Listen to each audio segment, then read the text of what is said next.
So with breaking news here, he has just shared with the world that Tiger Woods was arrested. It was a pressure washing truck that had a trailer on the back. It said it was a Land Rover that Woods was driving. It clipped the trailer of the truck and rolled over on the driver's side. Tiger climbed from the vehicle. It was reported that the officers saw signs of impairment. That led to the arrest of Tiger Woods. He did pass a breathalyzer at the jailhouse. He refused to take a urine test. There were apparently no injuries to either of the parties, either the gentleman in the truck or to Tiger himself at this time. The sheriff specifically mentioned that DRE experts believed that Woods was impaired, and then he noted specifically that Florida statutes allow him to refuse the urine test. And then he noted that he was lethargic on the scene. So, Mark, a lot to take in here and some pretty shocking news. Yeah, this is a sad day, really. I think it's a very sad day, and there's a lot of implications of which we're not going to know a whole lot for a while, obviously. I just don't know what to think. I look at the timeline on the other car accidents, and then I think about what happened this afternoon, and it makes me nervous. I just have this really nervous feeling about it, and yet I don't know how any of this is really going to turn out yet. I know with the first report that we've gotten just now in the last 5 minutes, but I think it's going to be a little while before we hear a whole lot more. Tiger's obviously still incarcerated right now, and will be, they said, for 8 hours, because that's kind of what the law says. A minimum of 8 hours. A minimum of 8 hours.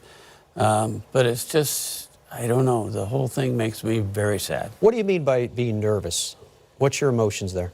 You know, Tiger means so much to the game. He is the most important and influential person in the game, and has been for a lot of my lifetime. And in particular of late, he's been doing so many things that seem to be right. We know he had some struggles for a number of years, and I can relate to those. But I'll tell you, this one kind of caught me off guard a little bit, and that's why I'm nervous. I didn't really see this one coming, and we'll see how it all turns out in the end. But right now, I just have a pretty uneasy feeling about the whole situation. Rex Hoggard is senior writer for Golf Channel. He has been following up on this story. Rex, your reaction to what we just heard?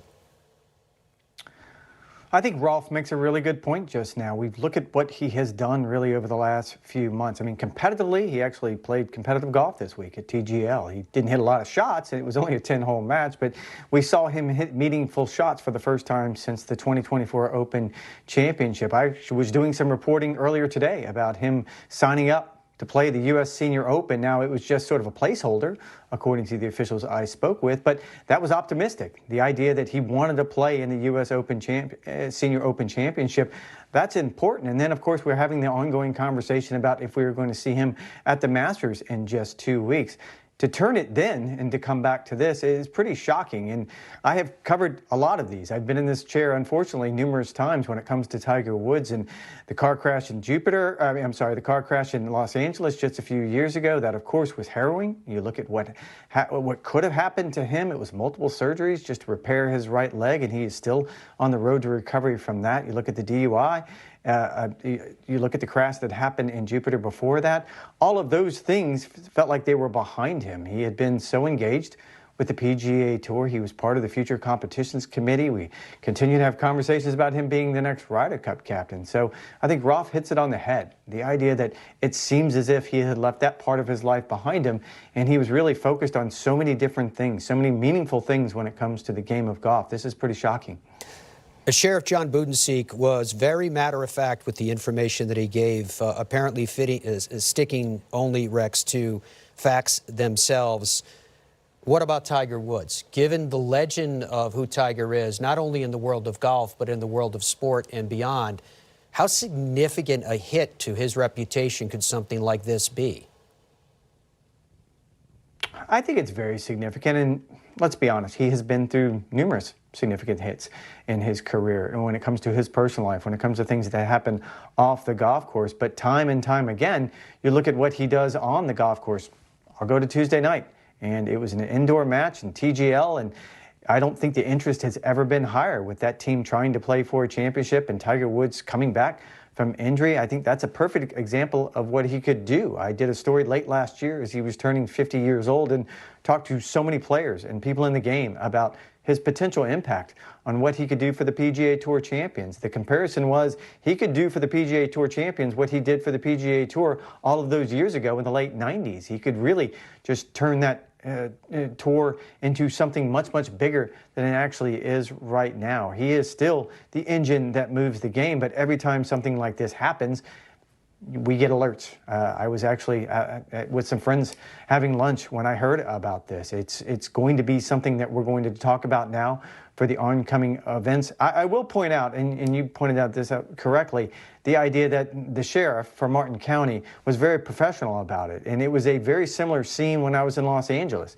after that auto accident and the investigation that went on after that. This seems to be much, much quicker, but it was the exact same idea. That they wanted to be objective. They know who Tiger Woods is. They know this is a very high-profile case. They're going to handle it as best they can. And the idea that he's going to get special treatment, I think that they put that to bed very, very quickly.